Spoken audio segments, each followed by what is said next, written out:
22 अप्रैल शनिवार को दिल्ली में आयोजित एक कार्यक्रम के दौरान neuro surgery, neurology, critical care, radiology एवं अन्य क्षेत्रों के विशेषज्ञों ने central nervous system (CNS) tuberculosis की समस्या के समाधान में आने वाली चुनौतियों के बारे में चर्चा करते हुए उसके सभी संभावित समाधानों की सिफारिश की। सीएनएस ट्यूबरक्लोसिस चुनौतियां और समाधान पर विचार विमर्श करने के लिए वरिष्ठ डॉक्टरों की एक टीम द्वारा इस कार्यक्रम का आयोजन किया गया, जिसमें देश भर के चिकित्सा क्षेत्र के विशेषज्ञों और गणमान्य लोगों ने हिस्सा लिया।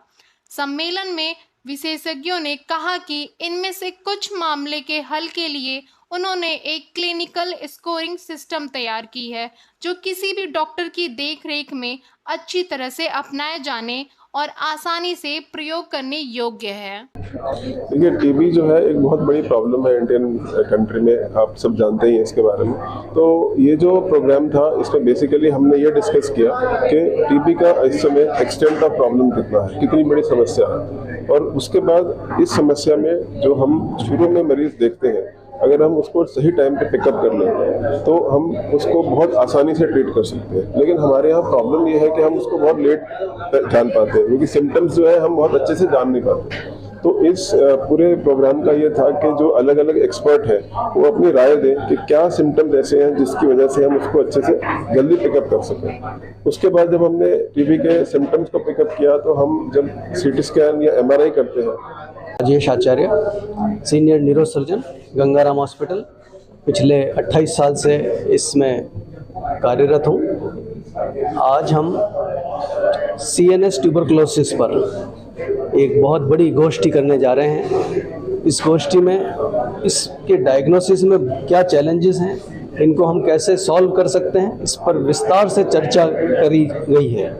और इसके लिए हमने नेशनल लेवल के जो भी बड़े बड़े ऑफिसर्स हैं, जो एक्सपर्ट्स हैं, जो स्पेशलिस्ट्स हैं, उन सबको इन्वॉल्व किया है। Child specialist, general physicians, surgeons और गवर्नमेंट अथॉरिटीज़ जो मूल परिवर्तन कर सकते हैं इसके मैनेजमेंट में।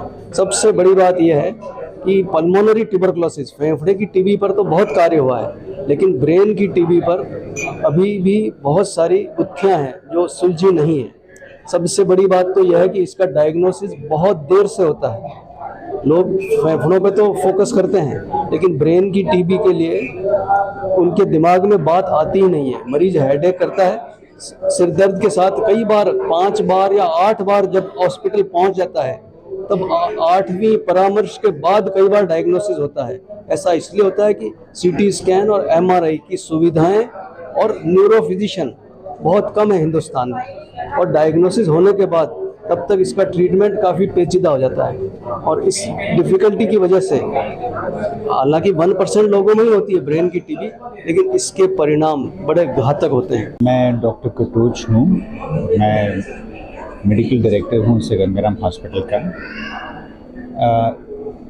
WHO की मैंडेट के हिसाब से जो पूरी दुनिया में ट्यूबरकुलोसिस को एलिमिनेट करना है बाय 2035, और हमारे प्रधानमंत्री जी ने जो हमें एक तरह का आदेश ही है कि इंडिया से ट्यूबरकुलोसिस को एलिमिनेट करना है 2025 तक। उसके मद्देनज़र में ये बड़ा इम्पोर्टेंट सब्जेक्ट है कि कैसे ट्यूबरकुलोसिस को एलिमिनेट किया जाए, और उस नज़रिए से स्पेसिफिकली दिमागी ट्यूबरकुलोसिस के डायग्नोसिस और उसके इलाज के संबंध में ये CME होना इस समय में बहुत ज़्यादा उचित है, अनिवार्य है। देखिए, it is a big initiative and a great initiative by sir Gangaram hospital. और मेरा अपना मानना है कि टीबी की जितनी अवेयरनेस हो उतनी कम है, और ख़ास तौर पे इसमें वो ब्रेन टीबी की जो बात कर रहे हैं, उससे मुझे आशा है कि जो हमारे लोग आए हैं उनको उसके विषय में पता भी चलेगा। ज्ञान के अलावा एक हो जो उनसा सेंसिटाइज किया जाता है, उससे हम इन पेशेंट्स को जल्दी पकड़ पाएंगे, उनकी हेल्प कर पाएंगे और स्वस्थ लाभ दे पाएंगे। गंगाराम हॉस्पिटल हमेशा से अग्रणी रहा है एजुकेशन और ट्रेनिंग के मामलों में, और मेरा मानना है कि उसमें से एक इनका ये एफर्ट है और उसकी हम सराहना करते हैं। Prakash Shastri, senior consultant, critical care medicine, Sir Gangaram hospital, new Delhi. सबसे पहला टॉपिक जो निकल के आया है वो ये है कि जब तक टीबी की डायग्नोसिस होती है तब तक मरीज़ कम से कम 3 या 4 या हो सकता है 5 और उससे भी ज़्यादा डॉक्टर को पहले मिल चुका होता है और उसके बावजूद उसका डायग्नोसिस नहीं होती है। इसी का मतलब है कि इसकी डायग्नोसिस कठिन है और उस डायग्नोसिस को कठिन से कम करने के लिए एक ही रास्ता है कि आप पहले से सोच के रहे कि भाई सबसे पहले टीबी को रूल आउट कर दो, क्योंकि टीबी इतनी कॉमन डिजीज़ है, उसको हम अगर रूल आउट नहीं करेंगे तो बाकी का आगे का कार्य नहीं होगा। तो फर्स्ट थिंग इज़ डायग्नोसिस, और डायग्नोसिस तभी होगा जब उसके बारे में आप सोचेंगे, और सोचेंगे कब? जब ऐसे मीटिंग अटेंड करोगे और पता चलेगा आपको कितना कॉमन है, नंबर 1, और अगर हो जाता है तो उसमें से कितना बड़ा प्रोपोर्शन, 25%, मतलब 4 पेशेंट में से 1 पेशेंट मरता है।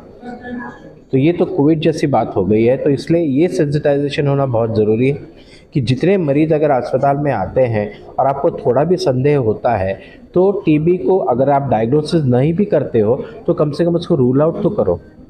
Good evening. I'm Dr. Arunabh Sharma, a consultant in the Department of Neurosurgery, Sir Gangaram Hospital. Today we are having a scientific session on CNS tuberculosis.